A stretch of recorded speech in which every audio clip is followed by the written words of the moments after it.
Mjumbe, karibu sana. Asante ndugu mtangazaji. Kwa majina naitwa Kalamulo, mwenyekiti wa shina namba 6. Mtaa gani? Mtaa wa Buyuni, kata ya Buyuni, wilaya ya Ilala, jimbo la Ukonga. Twende kazi ulinzi shirikishi sasa. Mimi ni mwenyekiti wa ulinzi na usalama katika shina namba 6. Shina namba 6 ina kaya zisizopungua 95. Kijiografi shina langu linawezwa kumudu na walinzi 5. Lakini changamoto iliyokuwepo katika shina hili kuhusiana na ulinzi ni pale endapo tunaanza kuchukua pesa za watu wa kamati wanapochukua pesa za ulinzi kwenye kaya. Wananchi wamekuwa wanapenda sana ulinzi, lakini wamekuwa wasumbufu sana katika utoaji wa pesa. Na pia ukiwaambia swala la kulinda wenyewe kutoka wenyewe ni changamoto. Walinzi wana changamoto nyingi usiku. Mara wanaambiwa hawaonekani. Wanasema wenyewe kwa vinywa vyao wapigwe tochi madirishani, wakipigwa tochi tatizo. Yaani nani apigwe tochi? Yaani mfano umeona hapa palivyo hapa? Kwenye makazi haya. Kwenye makazi haya. Humu ukipita usiku lazima upige tochi. Yaani umulike. Umulike dirishani? No dirishani, umulike tu. Kama sasa, kuna usalama. Kama kuna usalama, uweze kupita. Sababu ya miogo hii. Miogo nini? Madukani mule lazima ukipita lazima upige tochi uangalie kwenye mafremu yale yenye mageti yani. Usalama upo. Sasa ukipiga tochi hivyo bado kwao ni kero. Mtu anakuambia umenilumulika. Na mtu huyo kafunga kioo, kashusha panzia, lakini anakuambia umemulika. Usipomulika anakuambia walinzi hawapo. Kwa hiyo tuombe kwamba wananchi wajue kwamba mlinzi wanatimiza majukumu yao ipasavyo. Na wao watimize majukumu yao ya kuwalipa ile posho wale walinzi ili wapate motisha. Na ni kiasi gani kila kaya inatoa? Kwa shina letu, kulingana shina letu ni dogo sana. Kijiografia ni dogo mno. Umeona? Kwa hiyo na walinzi wanatakiwa wawe 5. Kila kaya inahusika kutoa shilingi 3000 ya ulinzi. Kila mwezi.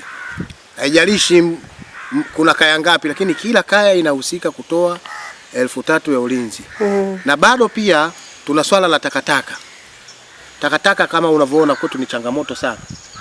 Unaona? Miundombinu imekuwa kidogo ni migumu, japokuwa tunashukuru sana alhamdulillah serikali ya Mama Samia ikiongozwa na diwani wetu wa kata inafanya vizuri sana. Baadhi ya sehemu sasa hivi zinaanza kupitika.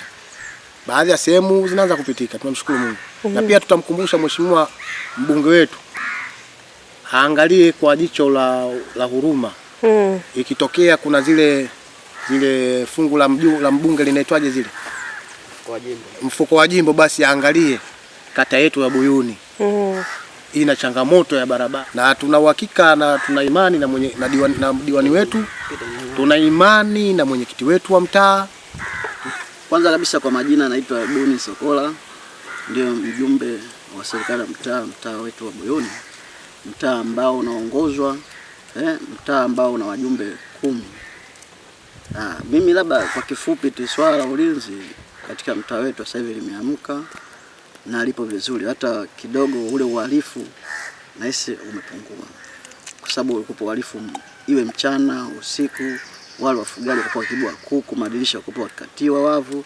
Lakini kwa sasa hivi toka swala la ulinzi lilivyoanza, toka mheshimiwa mkuu wa mkoa Alibe Chalamila alivyowaita wenye viti kwenye kikao na madiwani kuwapa swala zima la ulinzi uanze mara moja kwenye mitaa na kwenye kata zote, basi tunashukuru Mungu madiwani wenye viti wamelifanyia kazi kwa hili swala. Sasa hivi ulinzi Buyuni upo imara zaidi.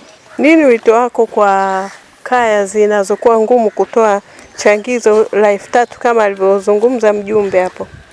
Mimi kifupi au wito wangu kwa wananchi ni tuzidi tu kuwapa elimu juu ya ulinzi shirikishi na namna ya kuchangiaji kwenye swala la pesa, kwa sababu kama sisi tunavyosema katika huu mtaa wetu au wajumbe kwenye mashina kule wanavyokuwa sasa zile kama ni posho tu, kwa sababu uwezi mtu akawa analala nje ndani ya siku 30 unampa kiasi kidogo. Sisi tunataka posho kwa sababu ni wito wa wenyewe wameulizia, kwa sababu kutokana na hizi changamoto za wizi kwa mitaa yetu, wameona si vyema wajitoe ili kukomesha ile tatizo la wizi.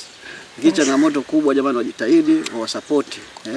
Nje usiku ni mkubwa, usiku na changamoto nyingi sana. Kuna baridi, kuna nini, lakini wawe pesi ule utoaji wa uchangiaji wa zile, kila mjumbe alizoweka kima cha wananchi wake kuchangia, basi wasitoe kwa wakati, ili nao wale walinzi wazidi kupata hofu na kuakizi kwa mahitaji ya familia yao.